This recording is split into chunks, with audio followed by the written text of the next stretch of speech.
దాడి నిరసిస్తూ బీఆర్ఎస్ శ్రేణులు ఆందోళన చేపట్టారు. పరిస్థితి కూడా ఉద్రిక్తంగా ఉన్నట్టు చూస్తున్నాం. మనమైతే ఇక్కడ లైవ్ లో స్వతంత్ర స్క్రీన్ లో అయితే మనం చూస్తూ ఉన్నాము. అయితే అక్కడ పోలీసులు కూడా హుటాహుటిగా చేరుకొని అక్కడ పరిస్థితిని పరీక్షించే విధంగా కూడా వాళ్ళు అమలు చేస్తూ ఉన్నారు. అయితే అక్కడ బీజేపీ కార్యకర్తలు అయితే అక్కడికి వచ్చి దాడులు చేసే నిరసతే అక్కడ మనం చూస్తున్నాం. ఇక ఇదే అంశానికి సంబంధించి మరిన్ని అప్డేట్స్ కరీంనగర్ సంతోష్ లైవ్ లో అందిస్తారు. సంతోష్, చెప్పండి, ఎమ్మెల్యే పాడి కౌశిక్ రెడ్డి కారుపై బీజేపీ కార్యకర్తలు దాడులు ఎందుకు చేశారు? అక్కడున్న పరిస్థితి ఏంటి? కరీంనగర్ కేంద్రంలో అయితే ఒక ఉద్రిక్త వాతావరణం అయితే చోటు చేసుకుంది. గత కొద్దిసేపటి క్రితమే కరీంనగర్ క్యాంప్ కార్యాలయంలో ప్రెస్ మీట్ ముగించుకున్న అనంతరం అయితే ఇటు హుజరాబాద్ ఎమ్మెల్యే పాడి కౌశిక్ రెడ్డి వాహనంపై అదే విధంగా తనపై దాడి చేసేందుకైతే ఇటు బీజేపీ కార్యకర్తలు అయితే ప్రయత్నించారు. ఈ ఈ ఈ ప్రయత్నంలో అయితే వాళ్ళు దాడిలో అయితే ఎమ్మెల్యే పాడి కౌశిక్ రెడ్డికి సంబంధించినటువంటి వాహనం ఏదైతే ఉందో పూర్తిగా ధ్వంసం చేశారు. ఇటు ఎమ్మెల్యే క్యాంప్ కార్యాలయంలో కూడా పూర్తిగా ఇటు బండలతో మోపడంతో అయితే ఇక్కడ ఉన్నటువంటి అద్దాలు కూడా పూర్తిగా ధ్వంసం అయిపోయి లోపల ఉన్నటువంటి క్యాంప్ కార్యాలయం లోపల ఉన్నటువంటి ఫర్నిచర్ కూడా పూర్తిగా ధ్వంసం చేశారు.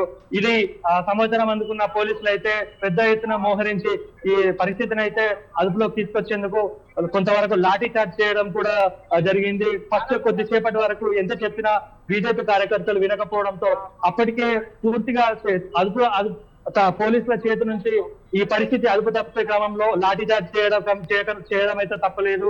మనం చూసుకోవచ్చు. ఇది ప్రస్తుతం మనం విజువల్ చూస్తున్న వాహనం పాడి కౌశిక్ రెడ్డి వాహనం.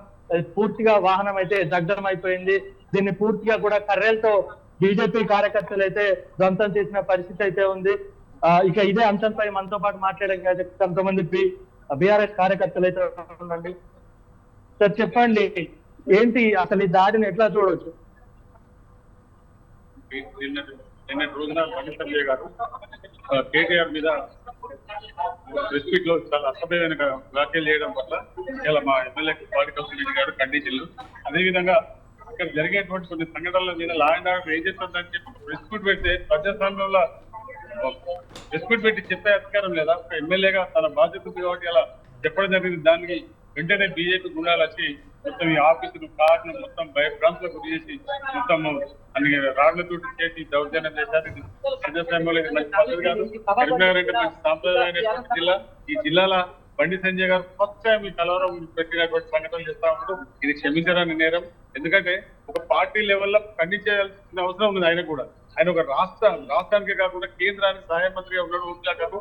కాబట్టి ఇక్కడ అదుపు తప్పుతుంది లా అండ్ ఆర్డర్ అని చెప్పినంత మాత్రాన వెంబడి దాడి చేయడం ఇది మంచి పద్ధతి కాదు. ఇది ఇలాంటి చర్యలు ప్రజాస్వామ్యంలో ఉన్న ప్రతి ఒక్కరు ఖండిస్తా ఉన్నారు. ఇది మేము కూడా ప్రజలందరూ కూడా ఖండించవలసిన విషయం. ఎందుకంటే ప్రజాస్వామ్యంలో కూడా వారి బాధలు వారి గాథలు నాయకుల కాపై ఎవరు చెప్పుకుంటారు. కాబట్టి ఈ చర్య బీజేపీ కూడా చేసిన దాడిని తీవ్రంగా ఖండిస్తారు.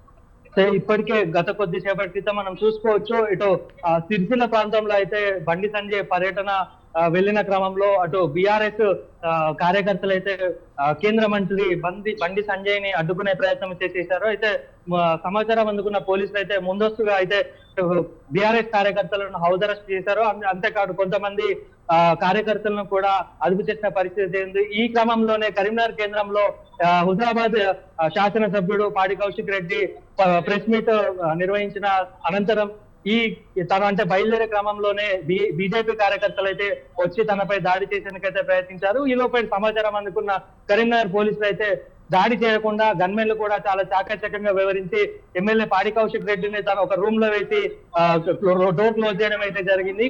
ఒకవేళ ఆ బీఆర్ఎస్ కార్యకర్తలకు కనుక బీజేపీ కార్యకర్తలకు కనుక తను దొరికి ఉంటే మాత్రం కొన్ని గాయాలు అయితే జరిగే పరిస్థితి అయితే ఉండేది. ఇప్పుడు మనం ప్రస్తుతం క్లియర్